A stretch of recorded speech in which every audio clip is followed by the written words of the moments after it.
Alright, today we're going to be talking about 7th generation games.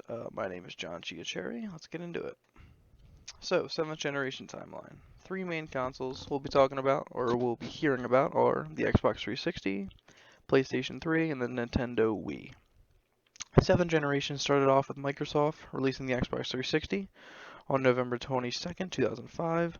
It was then followed by Sony and Nintendo with the PS3 dropping on November 17th, 2006, around a year later, and then the Wii releasing 2 days after Sony's PS3 on November 19th. The overall time frame for the 7th gen was around 2005 to 2012. Alright, first game we're going to be talking about.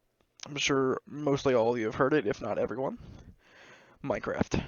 Developed by Mojang, published by Mojang, Microsoft Studios, and Sony Computer Entertainment. Designers were Marcus Persson and Jens Bergstein, aka Notch and Jeb. And the release dates on PC, first pre-alpha version was 2009, May 17th to be exact, and the full version 1 of release was November 18th, 2011.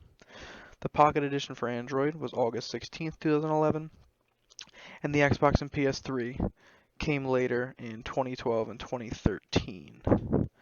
So the gameplay for Minecraft. So it was developed by Mojang in mid-2009, and it became an instant hit with its unique low-resolution voxel aesthetic, which is basically everything is shaped using cubes. It allowed the user to really interact with a variety of different blocks, ranging from dirt and sand to iron and diamond ore, along with both resource mining, gathering, and item crafting.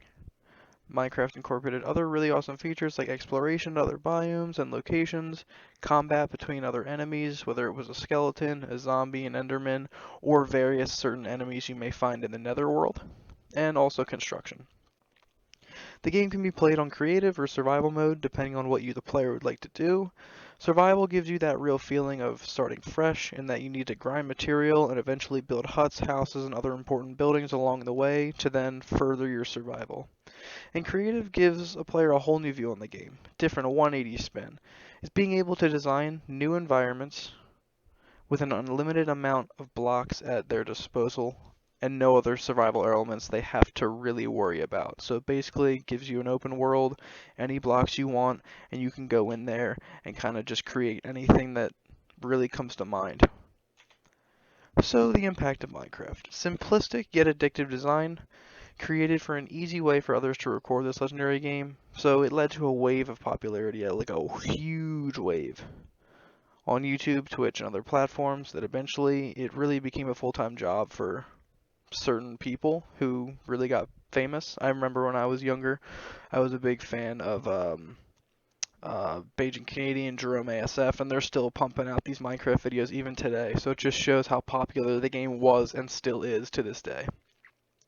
So the map is over 4 billion square kilometers, which is 8 times larger than Earth, which means that players will never run out of space and can always have their creativity flowing. Behind Tetris, it's the second highest selling game of all time, coming in at a whopping 176 million units, and it has been referenced far beyond the game world, having features in hit shows like my favorite Rick and Morty, South Park, and even The Simpsons. Minecraft overall not only took over the gaming world, but the whole world in general. Alright, moving on. Gears of War 2.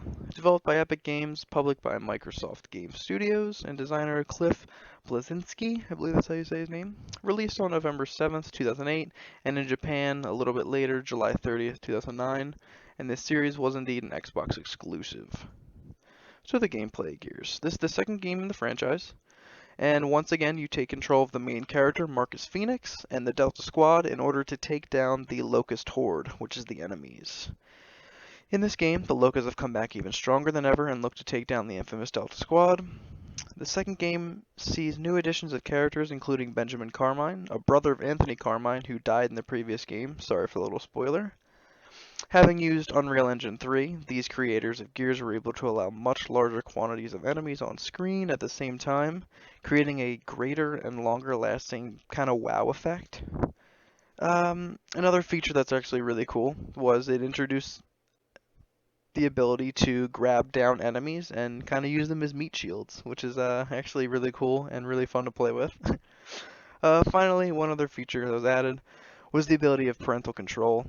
So it's known this series is one of the most gore-filled games ever, and parents or guardians then had the ability to turn down the blood or gore effect on the game for safer playability for maybe the younger audience that would be playing. So the impact of Gears.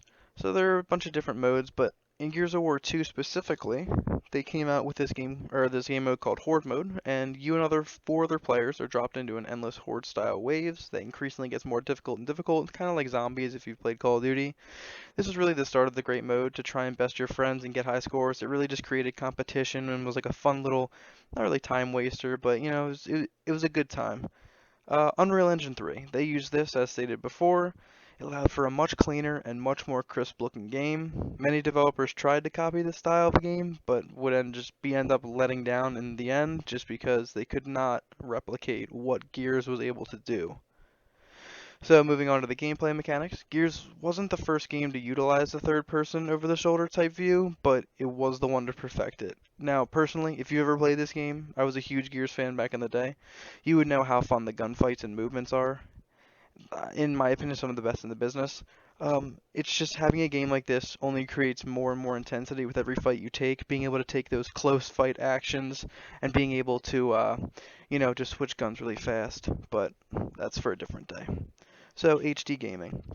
In order to run the game in a way that Epic Games' founder Tim Sweeney wanted, this is funny enough, he had to convince Microsoft to double the memory in the Xbox 360 from 256 to 512 megabytes. This allowed games from then on to be run to 720p resolution, which I think is the bare minimum for HD gaming. So that was awesome.